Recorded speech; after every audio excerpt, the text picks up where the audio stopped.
ಈಗಿಂದನೂ ಕೂಡ ನಾವು ಬಿಜೆಪಿ ಸಕ್ರಿಯವಾಗಿ ಒಬ್ಬ ಸಾಮಾನ್ಯ ಕಾರ್ಯಕರ್ತನಾಗಿ ನಾನು ಕೆಲಸ ಮಾಡ್ತಾ ಇದ್ದೆ. ಆ ಕೆಲಸನ ನೋಡಿ ನನಗೆ ಉಸ್ಕೂರು ಗ್ರಾಮ ಪಂಚಾಯಿತಿಯ ಶಕ್ತಿ ಕೇಂದ್ರದ ಬಿಜೆಪಿ ಶಕ್ತಿ ಕೇಂದ್ರದ ಪ್ರಮುಖವಾಗಿ ನನಗೆ ಒಂದು ಜವಾಬ್ದಾರಿಯನ್ನ ನಮ್ಮ ಸನ್ಮಾನ್ಯ ಶಾಸಕರು ನೀಡುತ್ತಾರೆ.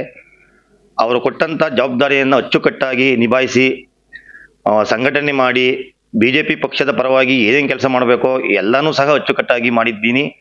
ಹಾಗೂ ಇದನ್ನ ಗಮನಿಸಿ ಈಗ ನನಗೆ ನಮ್ಮ ಹಿರಿಯ ಮುಖಂಡರುಗಳಾದಂತಹ ನಮ್ಮ ದಿಬ್ಬೂರು ಜಯಣ್ಣನವರಾಗಿರ್ಬೋದು, KN ರಾಜಣ್ಣನವರಾಗಿರ್ಬೋದು, ಹಾಗೂ ನಮ್ಮ ಮಾಜಿ ಅಧ್ಯಕ್ಷರು ಹನುಮಣ್ಣನವರಾಗಿರ್ಬೋದು, ಇವರೆಲ್ಲ ಸಹ ನಮ್ಮ ಶಾಸಕರ ಗಮನಕ್ಕೆ ತಂದು ಇಲ್ಲ ಇವರು ಕೆಲಸ ಮಾಡ್ತಾರೆ ಅನ್ನೋ ಒಂದು ಗಮನಕ್ಕೆ ತಂದಾಗ ನಮ್ಮ ಯಲಹಂಕ ಶಾಸಕರಾದ SR ವಿಶ್ವನಾಥಣ್ಣನವರು ನಮಗೆ ಒಂದು ಇನ್ನೂ ಈ ಕಾರ್ಯಕರ್ತರನ್ನ ಮೇಲ್ಮಟ್ಟಕ್ಕೆ ತಗೊಂಡೋಗ್ಬೇಕು, ಮೇಲ್ಮಟ್ಟದ ಜವಾಬ್ದಾರಿಯನ್ನ ಇವ್ರಿಗೆ ನೀಡಬೇಕು, ಇವ್ರು ಕೆಲಸ ಮಾಡ್ತಾರೆ ಅನ್ನೋ ಒಂದು ನಿಟ್ಟಿನಲ್ಲಿ ನನಗೆ ದಾಸನಪುರ ಹೋಬಳಿಯ ಬಿಜೆಪಿ ಕಾರ್ಯದರ್ಶಿಯಾಗಿ ಜವಾಬ್ದಾರಿಯನ್ನ ಕೊಟ್ಟಿದ್ದಾರೆ.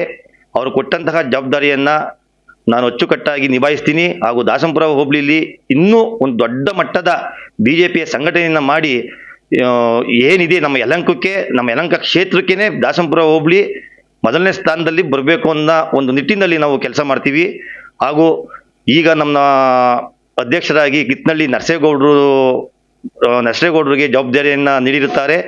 ನಮಗೆ ನರಸೇಗೌಡರು ಅವರು ತುಂಬ ಹಳೆ ಪರಿಚಯ. ಅವರ ಒಂದು ಇದರಲ್ಲಿ ನಾವು ಕೆಲಸ ಮಾಡೋಕ್ಕೆ ನಮಗೆ ತುಂಬ ಖುಷಿ ಆಗುತ್ತೆ. ನರಸೇಗೌಡರು ನಮ್ಮ ಅಧ್ಯಕ್ಷರು ಅವರ ಸಹಕಾರದೊಂದಿಗೆ ಅವ್ರು ಏನು ಸಲಹೆಗಳನ್ನು ನೀಡ್ತಾರೆ ಅವರೊಂದಿಗೆ ನಿಂತು ನಮ್ಮ ಪಕ್ಷನ ಇನ್ನೂ ಬಲಪಡಿಸಲ್ಲಿ ನಾವು ಅವರಿಗೆ ಸಹಕಾರ ಮಾಡ್ತೀವಿ. ಹಾಗೂ ನಮ್ಮ ಬಿಜೆಪಿ ಪಕ್ಷದಲ್ಲಿ ಒಬ್ಬ ಸಾಮಾನ್ಯ ಕಾರ್ಯಕರ್ತನನ್ನು ಗುರುತಿಸಿ ಒಂದು ದೊಡ್ಡ ಜವಾಬ್ದಾರಿ ನೀಡ್ತಾರೆ ಅಂತಕ್ಕಂಥದ್ದು ಎಲ್ಲರಿಗೂ ಗೊತ್ತಿರೋ ವಿಷಯ. ಏನಂದ್ರೆ ನಮ್ಮ ಬಿಜೆಪಿ ಪಕ್ಷದಲ್ಲಿ ಒಬ್ಬ ಸಾಮಾನ್ಯ ಕಾರ್ಯಕರ್ತನಿಗೆ ದೊಡ್ಡ ಮಟ್ಟದಲ್ಲಿ ಜವಾಬ್ದಾರಿ ನೀಡ್ತಾರೆ ಅನ್ನೋದು ದೊಡ್ಡ ವಿಷಯ. ನನಗೆ ತಿಳಿದಿರೋ ಪ್ರಕಾರ ಒಂದು ಜವಾಬ್ದಾರಿ ತಗೊಳ್ಳೋಕೆ ಒಂದು ಪೋಸ್ಟ್ಗಳು ನಮ್ಮ ಬಿಜೆಪಿ ಪಕ್ಷದಲ್ಲಿ ನಾನು ಮುಂದೆ ಅನ್ನೋ ಸುಮಾರು ಜನ ಇರ್ತಾರೆ.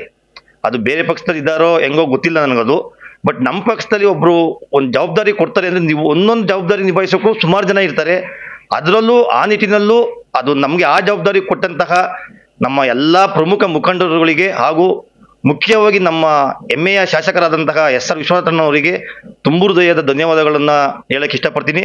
ಹಾಗೂ ನಮ್ಮ ಉಸ್ಕೂರು ಗ್ರಾಮ ಪಂಚಾಯತಿ ಅಧ್ಯಕ್ಷರಾದಂತಹ ರಮೇಶನವರಿಗೆ, ಹಾಗೂ ನಮ್ಮ ಅಭಿಯಣ್ಣನವರಿಗೆ, ಹಾಗೂ ನಮ್ಮ ಲೋಕೇಶನವರಿಗೆ, ಹಾಗೂ ನಮ್ಮ ಮುನ್ರಾಜನವರಿಗೆ ಎಲ್ಲರಿಗೂ ಸಹ ತುಂಬ ಹೃದಯವಾದ ಧನ್ಯವಾದಗಳನ್ನ ಈ ಸಂದರ್ಭದಲ್ಲಿ ಹೇಳಕ್ಕೆ ಇಷ್ಟಪಡ್ತೀನಿ.